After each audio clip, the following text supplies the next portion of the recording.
Ether. Donc, Bitcoin, pour ceux qui sont en scénario long terme, on a deux potentiels scénarios. Ce scénario long terme qui dit, si on casse à la hausse, alors on attend toujours notre pullback. Donc, on reste toujours dans les bandes, dans l'intervalle là, entre les 30 000 et 40 000. Donc, on n'est pas sorti de là. OK? Pareil, si on casse vers le bas, on attend le pullback pour saisir l'opportunité à la baisse. Est-ce que c'est clair? Mais ensuite, Ether. L'Ether, vous voyez que l'Ether s'est comporté exactement comme le Bitcoin, n'est-ce pas? Il a oscillé entre deux bandes également. Je vais tracer la borne haute, la borne supérieure, disons comme ça, qui est au niveau des 2400. Et la borne basse, qui est au niveau des 1800. OK? Donc, voyons que l'Ether a oscillé également entre les 1800 et les 2400. Est-ce que c'est clair? Je vais agrandir. Voyons que l'Ether a oscillé entre les 1800 et les 2400. D'accord? Est-ce que quelqu'un ne voit pas ça? C'est assez clair. Et nous voyons que l'Ether a également expérimenté cette hausse fulgurante-là. Là. Aucune bougie rouge sur le chemin, montrant que le momentum était réellement présent. OK? Le momentum à la hausse était réellement présent. Mais dès lors qu'on a atteint les 2400, un rejet spectaculaire également s'est produit. Vous voyez que on a eu cet élément-ci. On a eu ce rejet-ci. OK? Au niveau des 2400. La question, c'est de savoir, est-ce qu'on est reparti pour une nouvelle baisse? Ou alors, c'est juste un pullback pour repartir à la hausse? De toute façon, on peut toujours garder deux scénarios. Si on envisage des stratégies d'achat sur le long terme, si on envisage des stratégies d'achat sur le long terme, alors on va attendre le scénario pour lequel ça sort des bandes. On va envisager les scénarios où on sort des bandes. Ça, c'est pour ceux qui sont long-termistes. Donc, s'il y a cassure à la hausse, à la sortie des bandes, alors, forcément, on attend notre pullback, n'est-ce pas, pour saisir l'opportunité. D'accord? S'il n'y a pas cassure à la hausse, pour ceux qui sont long-termistes, on ne fait rien. D'accord? On ne fait rien. Donc, si vous n'avez pas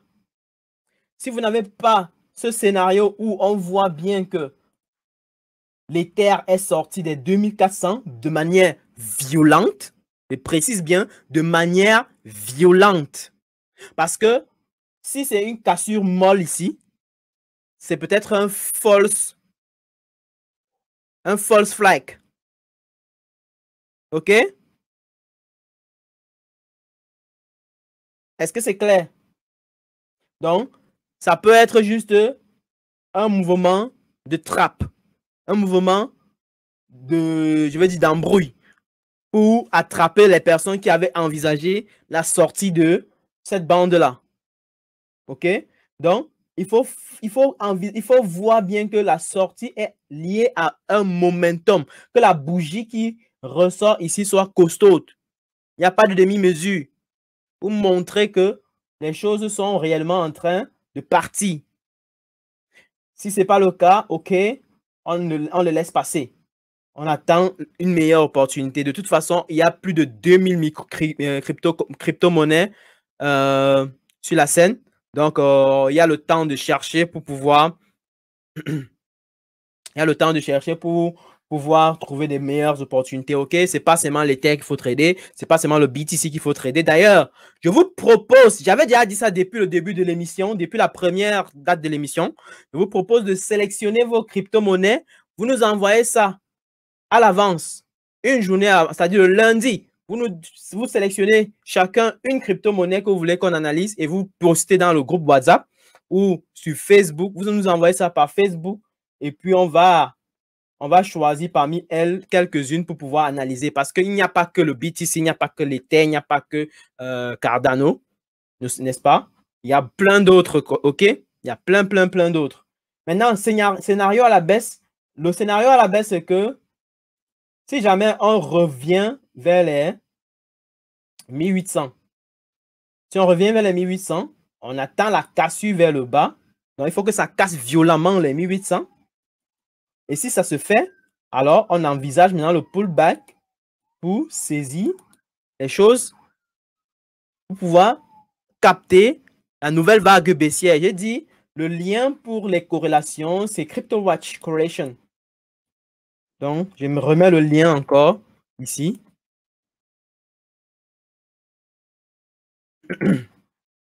D'accord? Donc, voilà le lien dans le chat. Pour ceux qui veulent voir le site pour les corrélations, je viens de mettre le lien dans le chat. Donc, prenez le soin de profiter pour le lien. Le lien est là. Par ailleurs, Dogecoin. Donc, Ether, on a quasiment les mêmes scénarios qu'on a pu observer sur le BTC. Maintenant, pour ceux qui envisagent les opportunités en intraday, ça se passe entre les bandes. OK? Donc, ça se passe à l'intérieur ici. OK? La question, c'est jusqu'à quand est-ce qu'on va osciller autant pendant les bandes? Dans les bandes, pardon. Est-ce que c'est tout l'été? Ou alors, on va sortir de ces bandes-là pendant le début de la rentrée? Ça, c'est la question. Ou pendant même l'été. Parce que l'été, on a encore un mois. OK? Dogecoin. Dis-moi en commentaire si tu as des questions. Si tu as des questions, je pourrais revenir sur certains sujets que j'ai pu évoquer au cours de la vidéo. Donc, il y a des éléments tels que les corrélations que je pourrais revenir dessus. Il y a des éléments tels que le RSI que je pourrais revenir dessus. Et j'ai préparé une vidéo à ce sujet. Et aussi, il y a d'autres éléments que j'ai bien pu évoquer et que je pense bien revenir dessus de manière beaucoup plus profonde. Mais dis-le-moi aussi en commentaire ce que tu aurais voulu que j'aborde tout au long de ce contenu. Aussi, je t'invite également à t'abonner si tu ne l'es pas encore, à partager avec la communauté, à cliquer sur la cloche de notification afin de ne plus rien rater des nouvelles publications que je pourrai faire sur la chaîne.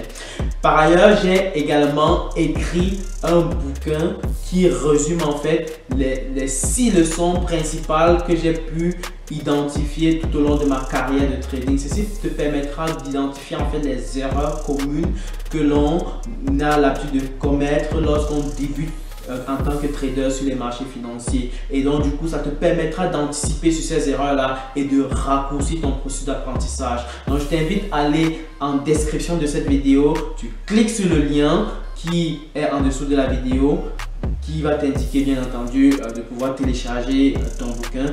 Tu insères ton prénom et ton adresse email et tu pourras donc recevoir ton e-book gratuit et ça me ferait vraiment plaisir de pouvoir recevoir des retours de ta part par rapport à cet e-book.